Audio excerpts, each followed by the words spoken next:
भक्तजनों, माताओं, बहनों, सादर जय श्री कृष्ण। हमारे YouTube चैनल में आप सभी का बहुत बहुत स्वागत है। मैं हूं आपके साथ आचार्य धर्मेंद्र शास्त्री।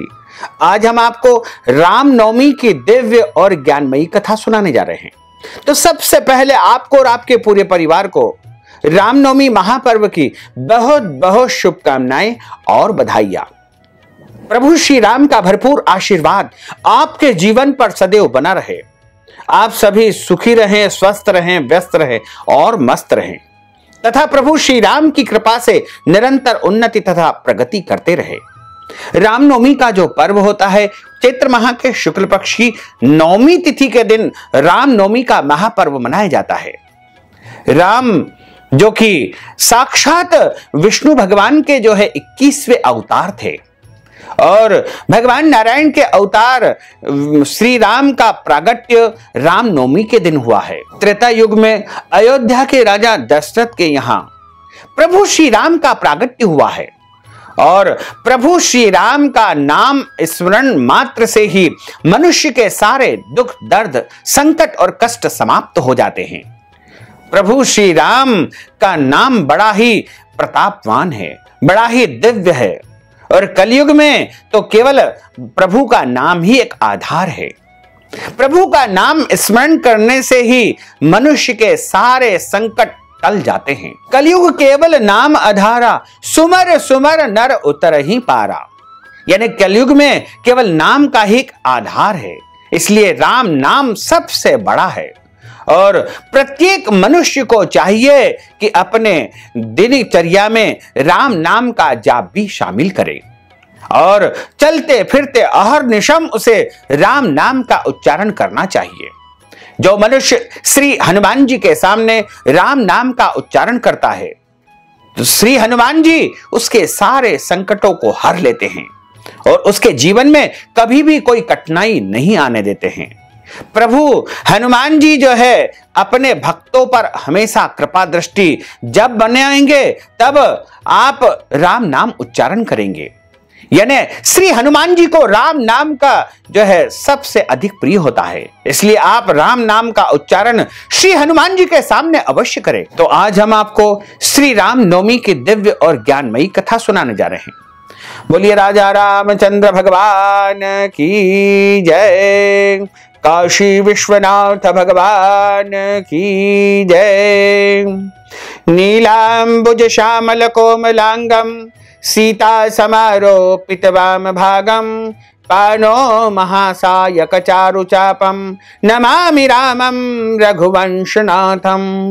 मनोजवम मारुततुल्य वेगम जितेन्द्रियं बुद्धिमतां वरिष्ठं वातात्मजं वानरयूथ मुख्यं श्रीरामदूतं शरणं प्रपद्ये। अतुलित बलधामं हेमशैलाब्जदेहं धनुजवन कृशानं ज्ञानिनामग्रगण्यं सकल गुण निधानं वानराणामधीशं रघुपति प्रिय भक्तम वात जातम नमामि। रघुपति प्रिय भक्तम वात जातम नमामि। बोलिए राजा रामचंद्र भगवान की जय। राम कृष्ण दो एक है, अंतर नहीं निमेष। इनके नयन गंभीर है, उनके चपल विशेष। रामायण और रामचरितमानस हमारे पवित्र ग्रंथ है। तुलसीदास जी ने श्री राम को ईश्वर मान करके और अयोध्या में श्री राम नवमी के दिन से ही श्री रामचरितमानस की रचना आरंभ की थी, किंतु आदि कवि वाल्मीकि ऋषि ने अपने रामायण में श्री राम को मनुष्य ही माना है। तुलसीदास जी ने रामचरितमानस को राम भगवान के राज्याभिषेक के बाद में समाप्त कर दिया।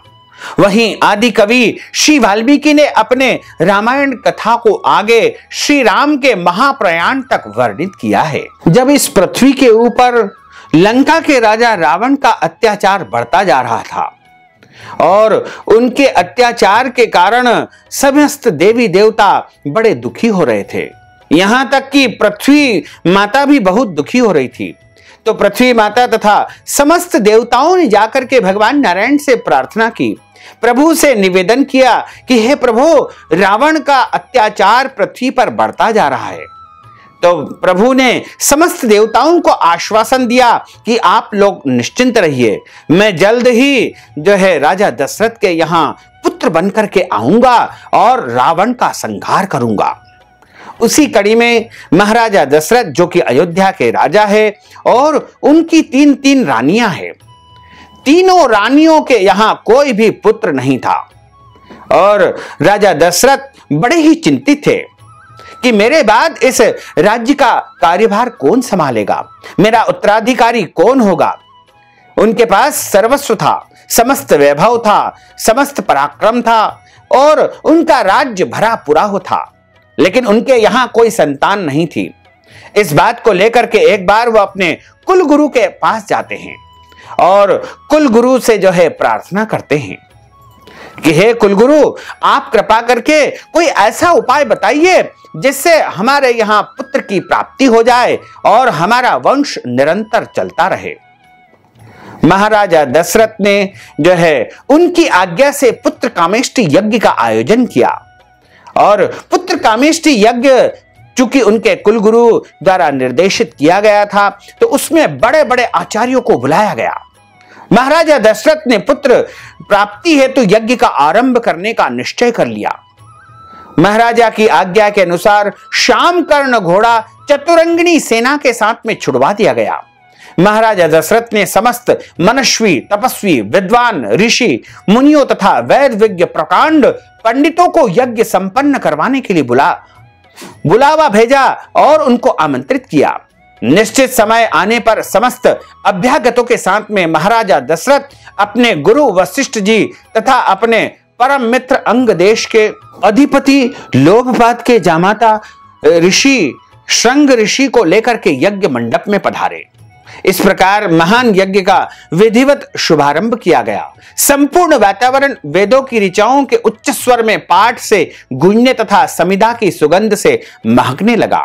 समस्त पंडितों, ब्राह्मणों, ऋषियों आदि को यथोचित धन, धान्य, गौ आदि भेंट करके सादर विदा करने के साथ में यज्ञ संपन्न हुआ। जब यज्ञ संपन्न हुआ तो उसी यज्ञ से यज्ञ नारायण भगवान स्वयं खीर लेकर के प्रकट हुए और खीर उन्होंने राजा दशरथ को दी और कहा कि अपनी रानियों को इस खीर को खिला देना। इस खीर को खाने के बाद में तुम्हारी रानियां गर्भवती हो जाएगी और उनको निश्चय ही पुत्र की प्राप्ति होगी। राजा दशरथ ने यज्ञ के प्रसाद खीर को अपने महल में ले जाकर के अपनी तीनों रानियों में वितरित कर दिया गया। प्रसाद ग्रहण के परिणाम स्वरूप तीनों रानियों ने गर्भ धारण कर लिया। जब चैत्र माह के शुक्ल पक्ष की नवमी तिथि आई, नवमी तिथि मधुमास पुनीता, शुक्ल पक्ष अभिजित हरि प्रीता। जब चैत्र माह का शुक्ल पक्ष था, नवमी तिथि थी और उस दिन पुनर्वसु नक्षत्र में सूर्य, मंगल, शनि, बृहस्पति तथा शुक्र अपने अपने उच्च स्थानों पर विराजित थे तथा कर्क लग्न का उदय होते ही महाराजा दशरथ की बड़ी रानी कौशल्या के गर्भ से एक शिशु का जन्म हुआ, जो कि नील वर्ण के थे, चुंबकीय आकर्षण वाले थे, अत्यंत तेजोमय, परम कांतिवान तथा अत्यंत दिव्य चमक वाले थे और बहुत ही सुंदर थे। उस शिशु को देखने वाले देखते ही रह जाते थे। इसके पश्चात शुभ नक्षत्रों और शुभ घड़ी में महारानी कैकेयी के एक तथा तीसरी रानी सुमित्रा के 2 तेजस्वी पुत्र का जन्म हुआ। जैसे ही महाराजा दशरथ को पता लगा कि उनके यहाँ 4 पुत्रों का जन्म हुआ है, संपूर्ण राज्य में आनंदोत्सव मनाया जाने लगा। महाराज के 4 पुत्रों के जन्म के उल्लास में गंधर्व गान करने लगे और अप्सराएं नृत्य करने लगी। देवता अपने विमानों में बैठ करके पुष्प वर्षा करने लगे। महाराज ने उन्मुक्त हस्त से राजद्वार पर वहां पर जो भी आए भाट, चारण तथा आशीर्वाद देने वाले ब्राह्मणों और याचकों को बहुत सारा धन धान्य प्रदान किया और बहुत दान पुण्य उन्होंने किया। पुरस्कार में प्रजाजनों को धन धान्य तथा दरबारियों को रत्न आभूषण उन्होंने प्रदान किए। 4 पुत्रों का जन्म हुआ। उसके बाद अपने कुलगुरु ऋषि वशिष्ठ के माध्यम से उनका नामकरण संस्कार करवाया गया। उनके सबसे बड़े पुत्र का नाम राम हुआ। चूंकि चंद्रमा के कुल में भगवान कृष्ण का जन्म हुआ था, इस कारण से जो है उसी समय उन्होंने वचन दे दिया था कि मेरा जन्म दिन के समय होगा और सूर्य वंश में होगा, क्योंकि तुम्हारा नाम मेरे साथ जुड़ा हुआ रहेगा। इसीलिए भगवान ने अपना नाम रामचंद्र रखा। प्रभु श्री राम का पूरा नाम रामचंद्र हुआ। भरत, लक्ष्मण और शत्रुघ्न, इस प्रकार चारों भाइयों का नामकरण संस्कार संपन्न हुआ। उम्र बढ़ने लगी और आयु बढ़ने के साथ साथ ही प्रभु श्री रामचंद्र गुणों में भी अपने भाइयों से आगे बढ़ने लगे तथा प्रजा में अत्यंत लोकप्रिय होने लगे। उनमें अत्यंत विलक्षण प्रतिभा थी, जिसके परिणाम स्वरूप अल्प काल में ही वे समस्त विषयों में पारंगत हो गए। उन्हें सभी प्रकार के अस्त्र शस्त्रों को चलाने तथा हाथी, घोड़े एवं सभी प्रकार की वाहनों की सवारी में उन्हें असाधारण निपुणता प्राप्त हो गई। वे निरंतर माता पिता और गुरुजनों की सेवा में लगे रहते थे। उनका अनुसरण शेष तीनों भाई भी करते थे। गुरुजनों के प्रति जितनी श्रद्धा भक्ति इन चारों भाइयों में थी, उतनी ही उनमें परस्पर प्रेम और सौहार्द भी था। महाराजा दशरथ का हृदय अपने चारों पुत्रों को देख करके गर्व और आनंद से भर उठता था। इस प्रकार प्रभु श्री राम का प्रागट्य अयोध्या में हुआ था और अयोध्या में ठीक चैत्र माह के शुक्ल पक्ष की जो नवमी तिथि थी, उस दिन दोपहर 12 बजे हुआ था। इसीलिए राम नवमी के दिन भगवान श्री राम का प्रागट्योत्सव यानी जन्मदिन मनाया जाता है। बोलिए राजा रामचंद्र भगवान की जय। श्री राम जय राम जय जय राम, श्री राम जय राम जय जय राम, श्री राम जय राम जय जय राम, श्री राम जय राम जय जय राम। संकट मोचन कृपा निधान, श्री राम जय जय राम, श्री राम जय जय राम, श्री राम जय राम। जानकी वल्लभ सीताराम, श्री राम जय जय राम, श्री राम जय जय राम। बोलिए राजा रामचंद्र भगवान की जय। अच्युतम केशवम राम नारायणम कृष्ण दामोदरम वासुदेवम हरे श्रीधरम माधवम गोपिका वल्लभम श्री जानकी नायकम श्री रामचंद्रम भजे।